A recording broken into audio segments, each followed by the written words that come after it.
Kinilala ang bagong abogado na si Jeric Amor Villanueva ng Paniki, Tarlac na minsang naging benepisyaryo ng 4Ps para may pagpatuloy ang pag-aaral. Ibinahagi ni Jeric na malaking bahagi ng kanyang tagumpay ang suporta ng Department of Social Welfare and Development o DSWD at ng Pantawid Pamilyang Pilipino Program o 4Ps na naging sandigan sa gitna ng kahirapan. Maliban rin sa pagpasa sa bar exams, una na niyang nakuha ang lisensya bilang Certified Public Accountant. Inamin pa ni Jeric na hindi madaling mangarap kapag ikay nahihirapan at naranasan niyang pansamantalang huminto sa law school noong pandemya dahil sa kakulangan sa pera. Sa kabila nito, nagpatuloy siya at natapos ang kanyang pag-aaral sa abogasya na ayon sa kanyang dating propesor ay bunga ng sipag at determinasyon. Inihayag din ni Jeric na ang tulong at oportunidad mula sa 4Ps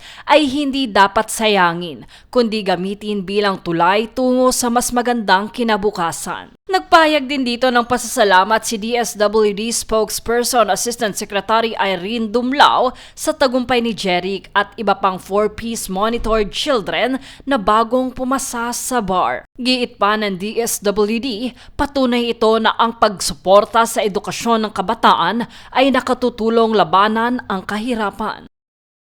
Jade Buhoy, nag-uulat para sa Golden Nation Network.